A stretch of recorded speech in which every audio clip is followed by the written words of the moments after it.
Okay guys, watch us flip this thrift store chair into something amazing and cool. This chair is going to be done in 3 steps. The first step is to remove the ruffle on the bottom, or the skirt as it's sometimes called. If you pull up the skirt to this chair, you're going to find either a rocking chair or you're going to find these really cool tall wood legs. So we lucked out, we got the tall legs, that's what we like to see. We are going to work on removing the skirt to reveal these nice wood legs. To remove the skirt, we've gathered a few tools.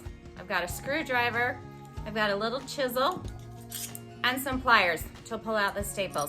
It's pretty easy to do, you just have to be careful that you don't tear the fabric underneath. I'm gonna take my chisel and I can work my way right through here. Where you see this trim, there's an opening, and we just sneak that in there and it will start to pull away. We can work at it underneath as well. Then you can see the staples and it's easier to get to.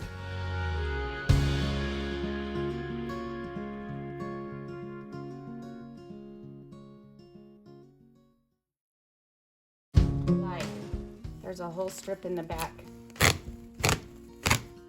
So once you get going, it's pretty easy to yank it off.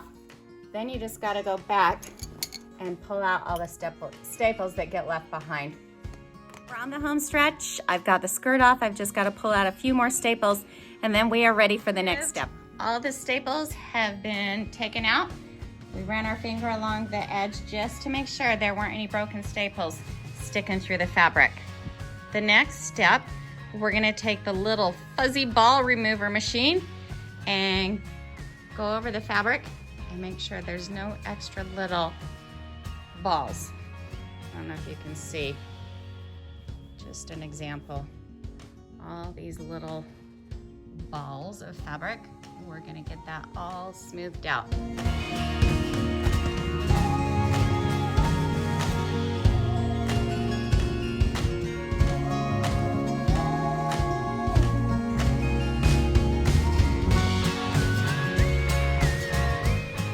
The last thing we're going to do to get this ready to flip, we're going to take our carpet cleaner out.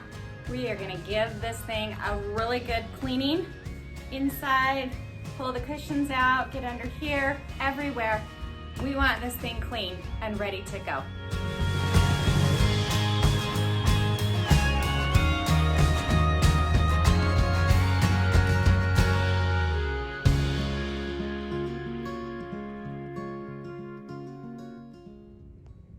The chair is clean, it's dry.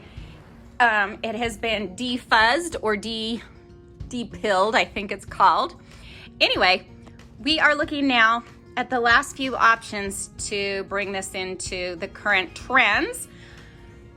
These legs, they are wood, solid wood, so that's good.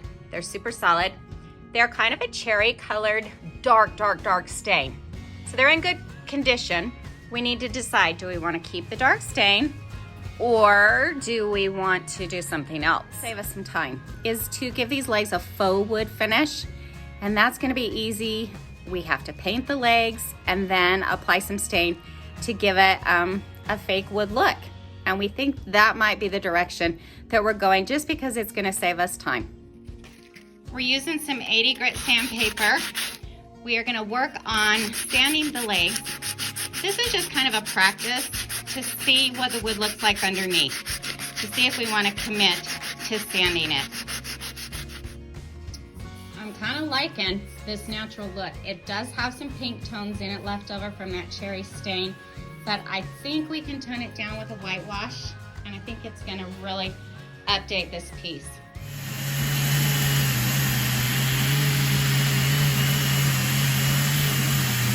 All right, Operation Orange Chair update is going pretty well. The legs have been sanded down to the raw wood, and now I'm going to give them just a light whitewash, not a pure white. I'm going for a warmer white.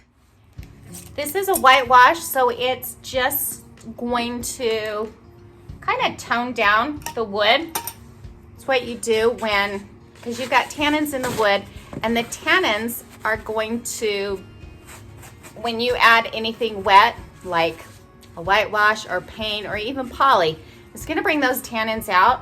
We don't want that color. It's usually a yellow color, and that's not the look we're going for. So here's our whitewash. Here we go. I'm just using a paintbrush. Doesn't really matter.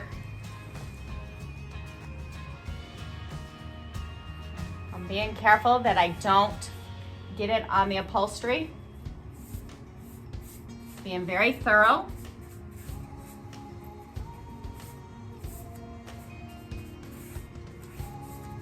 After I've got the whole leg put on, I'm gonna wipe it back with a shop towel. I'm just gonna use a blue shop towel. I'm going to wipe it back in the direction of the grain of the wood. I'm being careful not to get it on the upholstery.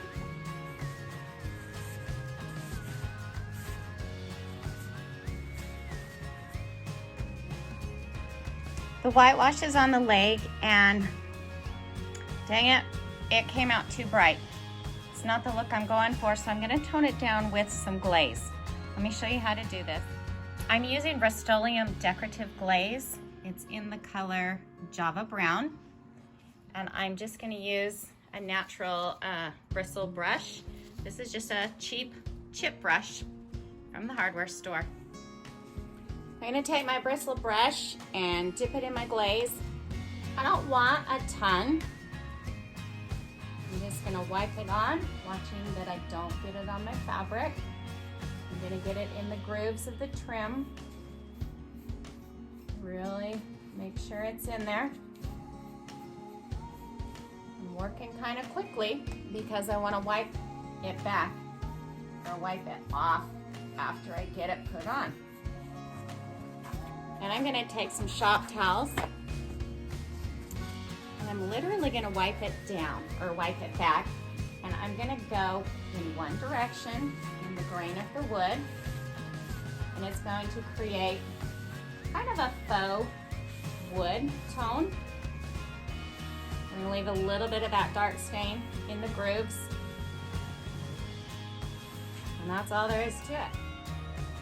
The legs dried overnight, and they are now ready to get a coat of polyurethane, actually a few coats of polyurethane for protection.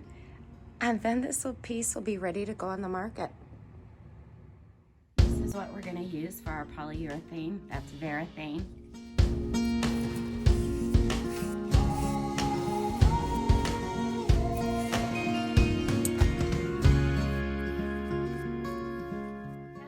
Address one last problem, and that problem is this faded fabric versus the original dark tone fabric. This was where the ruffle was, the dust ruffle that attached to the ground. When we removed it, you can see the fabric's a little darker. Just looking at this trim. If you look at this trim, it matches these legs really well, super complimentary. We attach it here just to the line where the dark meets the light. It really camouflages it, and you can't even tell that this part is darker than this part. So I think that's the option we're gonna go with. We picked up some fabric glue, and we'll be able to just glue it right on this fabric.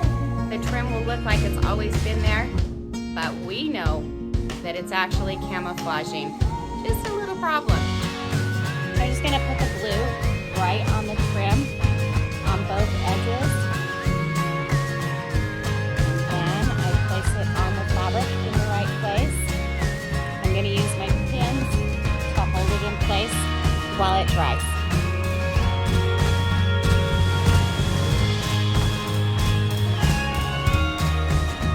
The trim has been glued on, and it's also pinned right now just to hold it in place while that glue dries. We'll let the glue dry, we'll remove the pins, we'll get this cute piece staged and see how much we can get for it.